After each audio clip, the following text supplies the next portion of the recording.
And I'm Sam. And this is Terminal Talk.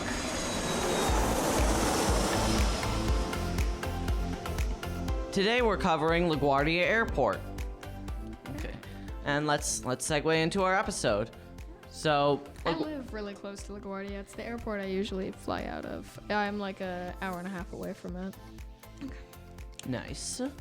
So you want to just tell the view some basic things about LaGuardia before we get started?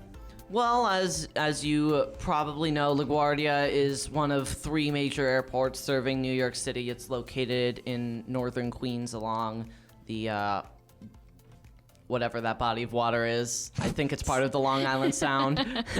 I'm good with planes, not water. Yeah. All right.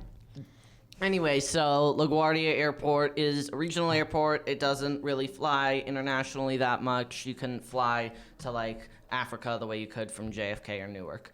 So Aiden has a funny story from LaGuardia that he wants to share, and it's now time for that. Yeah, so our structure is usually going to be I tell a story from the airport, and then we talk about something in the airport, and then Sam's going to talk about some technical stuff with the airport, and then we'll say bye.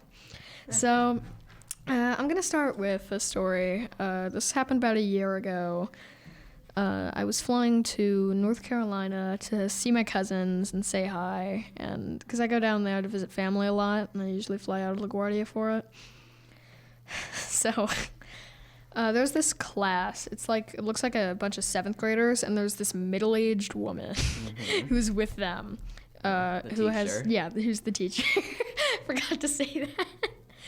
So they are sitting in the back of the plane, and me and my mom sit down, and the teacher and one of her students is directly behind us. So we got a normal flight. It's really nice, but a whole hour and 15 minutes to Wilmington, North Carolina. And when we land, they start playing Jay-Z. Mm-hmm. And my mom turns around and basically goes, "Why? What are you doing? Why?" And she goes, "It's New York, man. We gotta play Jay-Z." And both me and my mom are trying not to die of laughter. And she goes, "Yeah, but like, there's people here who don't want to listen to that. This is a public space." There's this thing called headphones. Yeah. We're wearing them right now. You could so they end up playing like 3 Jay-Z songs, and at the end of them we're like, okay, stop right now.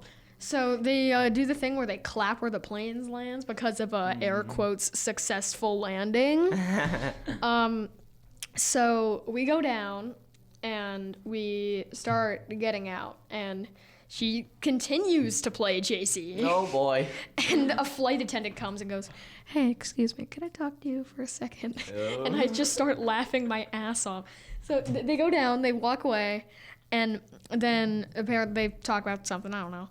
And they walk back, and then this middle-aged teacher just sits down, perfectly quiet, not saying anything, looking super embarrassed. Oh, boy. I'm horrified of that flight attendant, I'm going to be honest. I don't know what happened there. But, oh, my God. So then we got out, and she steps out with all her students and goes, "Look at it, the Big Apple." And then me and my mom walk away, and we start talking about it. It was stupid, man. Okay. That's the story there. But so I know we said talk about renovation, but guess what? I lied. He didn't lie. I lied. So we will talk about it. We not will right this eventually. Second. Just let us cook. Okay. So next we're going to go to some fast facts with Sam. All right, I have 10 fast facts about LaGuardia Airport. The first, we start at the very beginning, the beginning of the airport itself. As you may or may not know, LaGuardia Airport, like LaGuardia High School in Manhattan, is named after Mayor Fiorello H. LaGuardia, who was mayor of New York City between 1934 and 1945. And the idea for the airport came because he actually refused to land or fly into Newark because the ticket read New York, and that's not where the airport actually was. Wait, Newark's not in New York. Newark's in New Jersey. Are we serious? I've been flying out of Newark for like 7 years, and I didn't know it was in New Jersey. Okay, just keep going. I'm gonna. Okay. You think about that. Yeah, I'll think about so that for a he minute. insisted his plane fly to Queens, and there was barely an airport there at the time. There was what is now JFK. It was then called Idlewild, spelled IDLEWILD. I think I spelled that right. hope It wasn't so. called JFK because JFK hadn't been born yet, I think. What? Actually, he That's had. He wasn't crazy. president yet. Anyway. Okay. Second fast fact. That was one. Yeah, that was one. That was like 5. I'm sorry. I'm sorry. It's fine. Okay, man. anyway, this one's not all that interesting. I mentioned it earlier. It's one of 3 airports. It's the closest to Manhattan, but sometimes it can be the most trafficy. It's 8 miles from downtown Manhattan, which is comparatively closer. For this reason, it also has a large amount of bus connections, and it's dubbed LaGuardia Link.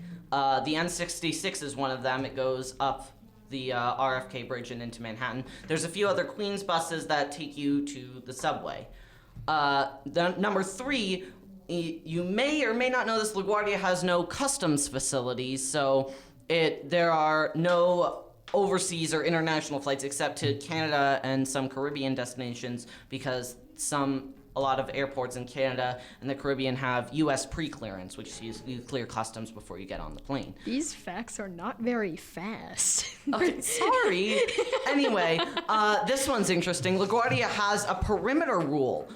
Planes are not allowed to fly more than 1,500 miles away from the airport, with exceptions of flights to Denver and on Saturdays. Why Denver and why Saturdays? I'm not sure. I think Saturdays is probably because the airport gets less busy and they're trying to push passengers Is it from like- Friday. Is it like an end of Is it like an end of work party? Nah, like, it's yeah, like- work week, guys. You can go to Africa now.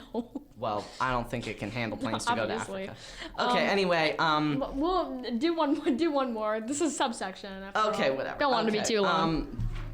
Anyway, so, our last fast fact, because we had to cut this mid-podcast. It doesn't have a rail connection like JFK and Newark. They have air trains connecting to, respectively, the Long Island Railroad and New Jersey Transit. But LaGuardia has a unique ferry connection that goes down the East River and is paired with the shuttle buses that I mentioned earlier. Fairies.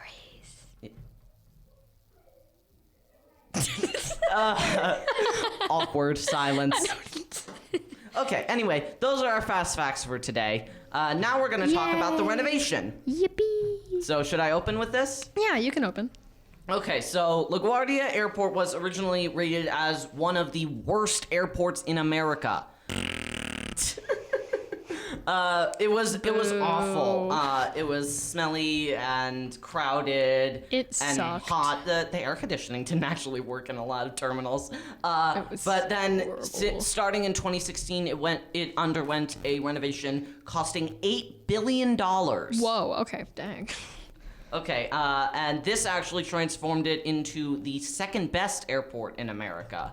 I love the new LaGuardia. The only memory I have of being old was when I was like 5, and me and my mom were just sitting in one of the terminals, and was just so hot. We were just dying. And anyway, now the renovation is for the best because there's now auto walks on the bridges, and Also known as moving I walkways. love auto walks so much. They are my bestie. I've never flown out of the new Terminal B, which is what he's referencing. I have flown out of Terminal C plenty. One time mid-renovation, we were flying to see my grandparents and cousins for New Year's, and It was open mid-renovation. yeah, they did was? it like concourse by concourse. Oh, did they like close off different concourses? Yeah, they closed off, Okay. rebuilt, closed off, Yeah. rebuilt. It was pretty cool. I'm doing a plane podcast. I should know more about this. Anyway, so we were unfortunate enough to get a gate in the last concourse to be renovated, which was really unfortunate because we like passed through a bunch of the really nice terminals with all like marble walls and such. And it was so nice, and then we were just like, the map told us to go into this like cramped hallway, and then we turned a corner and we were in the old LaGuardia. It wasn't that fun. And in Terminal B, there's like a food court now with like a big fountain in the middle that does like cool fountain things. And there's also like Oh, a is little... that the like vertical fountain that there's a hologram inside? Yeah, I've seen pictures it's of so nice. There's also a really good taco place near there. If you ever go to Chernobyl, go to, I forget what it's called, like Dos Toros or something. Go to the taco place, please. I beg. Okay. It's fire. Okay, one final note on the renovation. The Marine Air Terminal, which was the original terminal created when LaGuardia was built in the 1930s, it lived up to its name initially. It was built to carry flying boats, which are basically giant seaplanes.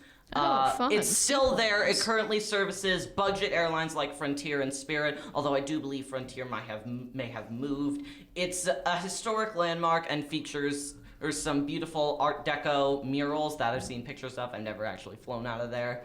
But yeah, that's our notes on the renovation. Did they used to like? Was there anything else with the Marines with that for the terminal? Like the Marine Yeah. Corps? Yes, the Marine Corps. No, I don't think so. Marine isn't. We're water. going to war in LaGuardia, boys. Okay, so now speaking of the Marine Air Terminal, the Marine Air Terminal, as I already said, was built to handle these flying boats. Boeing made a lot of them. It was mostly operated by Pan Am, as in Pan Am from the Hunger Games? no, Pan Am from Pan American World Airways. Dang. It was practically the world's largest airline. It collapsed in 1991. Okay. Anyway, so they had a pretty early start. They did some flying boats, as I said. They would take off from that like strip of water surrounding LaGuardia, and What? There's a strip of. I know nothing about LaGuardia. Apparently, There's a bunch of water. There's water. Okay, I'm probably just blind. It's fine. Okay. Anyway, they would take off, and then there was no perimeter rule at this time because these flying boats were propeller driven, which were much more fuel efficient than what they had at the time, which probably honestly couldn't be even classified as jet engines. Oh. It wasn't very advanced. But anyway, so they actually had a relatively long range. They could fly pretty far. They often flew them on like train-like routes where they would fly. It would be like a hop between major cities. Like it would start in New York and then it would go to like Chicago and then like Kansas City and then I don't know, and then Denver and then Las Vegas and then Los Angeles. They used to do stuff like that all the time. But yeah, that's the Marine Air Terminal. This concludes our podcast on LaGuardia Airport. One thing before we close, I just want to say, if anyone who works at LaGuardia somehow finds this, add more auto walks. My life is yours. I will sell my soul to you if you add more auto walks. Aiden. They're so good. There's like 2. Aiden. Well, that's all the time I got for today. But hope you guys enjoyed. Next time we're going to be doing Orlando Airport, so hopefully we'll see you there. And this was Terminal Talk. Bye.